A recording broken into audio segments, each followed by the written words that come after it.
Hello, welcome to NJUKI'S perspective. I am NJUKI. I am passionate about everything to do with self-growth and self-development. On NJUKI'S perspective, our main mission is to bring you thought-provoking content that will ignite your fire to go after your highest self. And of course, our vision is, in the words of Jay Shetty, to make wisdom go viral. If you're new here, karibu sana. Please consider clicking on the subscribe button. I totally would love to have you on board. And also, please give the video a thumbs up. Also, leave a positive comment in the comment section. I would love to interact with you. Now, in the last video that we did, we talked about the things I wish I had done in uni, and now in today's video I promised we would do one on how to survive life after uni.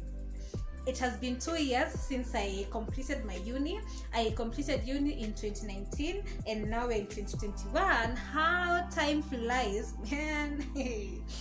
And so I might know one or two things. I didn't do it right, but I think like now I know like foolproof ways that can help someone like do better than I did, and also like have less friction when they are out of campus and transitioning into the real world. Because dude, hey, it is difficult. I'm not going to lie to you and say it's easy.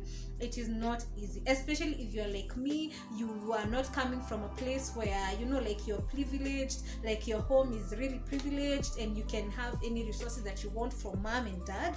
If you're coming from a place like mine, it is not easy. I will not lie to you. Okay? And so how do we survive? So you're done with your 4 years, you're out there, graduation is here, babe. What next?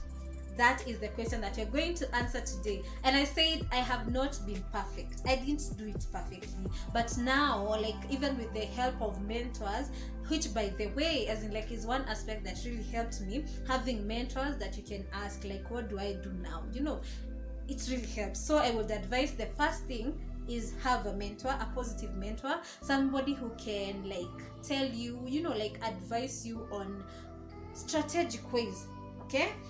Hey, the first thing that I would say on how to survive life after uni: get out of your parents' house. I know it is hard, but get out of your parents' house, because as far as you are in your parents' house, you will still be comfortable. You won't like have the pressure to look for a job. You will be like, you know, I'm being provided for. But once you're out on your own, hey, that is when life beats. And eventually, even though you live in your parents' house, eventually you'll have to move out, right? And so I would really say like it would be better if you did it immediately after school. Like, you know, like just maybe 1 or 2 months stay at home, and then after that, get out of your parents' house. Okay, I know you might like have justifications of it is saving you money, you know, all those things, but you are an adult now. Like, take up the role of being an adult. Okay, so one, get out of your parents' house. The second one, jump on whichever job you get. If in my 2 years of being outside school there is something that I have discovered, it is difficult to get jobs in Kenya, honestly. And I'm saying this especially for people who have no connections. If you don't know someone in the corner office, it will be hard for you to get a job. Okay, and so I would really advise like whatever job you get, like jump on it. It will help you to gain experience, and it is just not experience on like the thing that you studied, because that is also another thing. You won't exactly go and get, like if you studied for BCom, you won't just get outside there and get a job on the same. Our Kenyan job market is extremely flooded. And so you want to like kind of whatever you get, first jump on it. Okay, if you start choosing and being selective, you will stay unemployed for a very long time. Okay, and also the amount that they will be paying you. I know like for starters, maybe you'll get an internship. If I can tell you my first internship, how much I used to earn, like let me just put it out there. I used to earn 10,000. That is about $100. Is it $100 or $1,000? a month.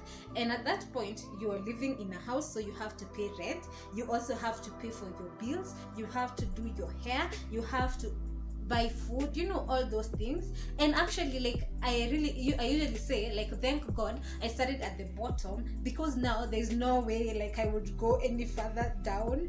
Some people are really lucky to get something and they start immediately earning 70, 30, 60, I don't know, but yeah, that was my reality. I had to start. And as in, like, what hit me hard is that, and this is not flaunting or bragging, I got a first class honors, and I expected to kind of like get, a well-paying job, you know what I mean? But that is what I got, and I didn't be selective, and it got better with time. It is not yet like at the climax of things, but things are getting better. So, like, jump on whatever that you get. It will get you started, all right? The third thing is, like, and this is something that my mentor told me, like, start having basic things, like, like basic good stuff that are the basic stuff, but they are good stuff. Let me explain what I mean. Like, for example, the phone. A phone is a basic thing. Have a good phone, invest in a good phone. I don't mean like buy an iPhone. Have a phone that you can access the internet from wherever. Have a phone that if someone called you for a job through, as in, like, if an email was sent to you, you can be able to access it without going to a cyber cafe. You know what I mean? Get a good phone, have good clothing, like, invest in a good suit if you're a dude, such that if you're called to a serious interview, you can always show up looking good.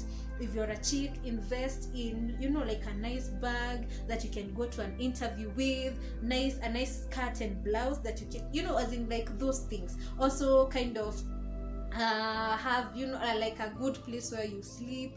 My mentor told me this, and I thought it made a lot of sense. A good computer, like a computer where you can maybe, if, for example, if you're a photographer, you need something that you can be able to edit your photos from, your videos from. You need, as in, like, a good, like a good camera. Like, start investing in good quality basic stuff.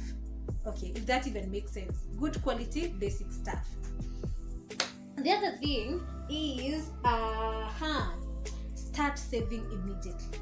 You don't have to wait for that big check so that you can start saving. If for example, I've started earning, honestly, I have a problem with saving. I'm not even going to be holier than thou here, but like I really try my best, like, start saving from the start, even as small as 500 per month, because it comes to a point where it really saves you, like, so you're working this small job, but you have been called to an interview and you have passed the interview. You will need, first of all, transport to get to that place, right? You will need money to move to that place. Yeah, so as in, like, when you start saving from the word go, it is preparing you for the unforeseeable future. Yeah, and maybe you might get fired, or the internship might come to an end and you don't get another job immediately. So you need to be smart and start saving as soon as you get your first job.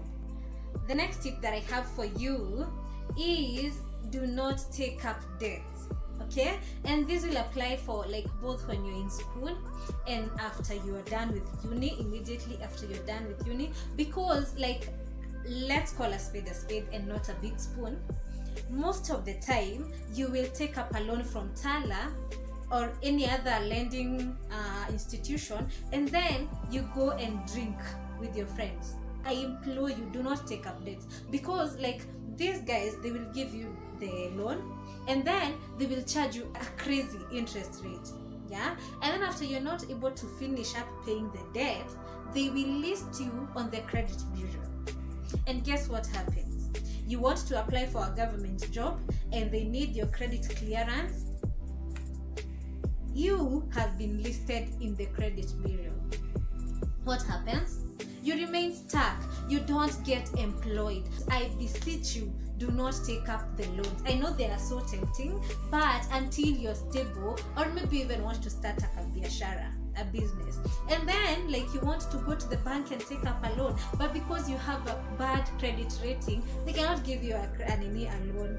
So as in like when you are in campus and after campus, please, I implore you, stop taking up the debts. Stop going to the lending institutions for money unless you really need it for school fees. Okay? And the last tip that I have is you will have to adjust your lifestyle, because well, the truth is now you're out of school, parents won't be sending you the pocket money, or is it called a living allowance. And so as in like you're an adult now, they perceive you to be an adult, and so now you're on your own. Okay, and so you will have to adjust your life. You will now learn, as in like, okay, I can eat sukuma za 10 bob na ugali na ni survive. Okay, as in like I don't have to eat fries on a daily basis because in my small salary I have a lot of bills to pay. Now you have to adjust your lifestyle. Anyway, those were just the tips that I, in my own experience, can help you survive life immediately after uni. If you found them useful, please comment down below. Please add on the other tips that you have used that have helped you, and if you actually struggled to like have the transition, if you use the tips that I've given, I feel like you will have very little friction adjusting from uni and now transitioning to adulthood, which is a scam. Okay? Enjoy your life when you're in uni. Please do enjoy. Right now, the people outside here are really like, we miss those moments when we're in school. So just make the most out of your life in school. And I also wish you the very best. And if you have not yet subscribed, please click on the subscribe button. Do not forget to give the video a like. And I will see you in the next video, which I'm thinking will be quarter life crisis. Yes, just a hint. The video will be on quarter life crisis and how we can deal with it.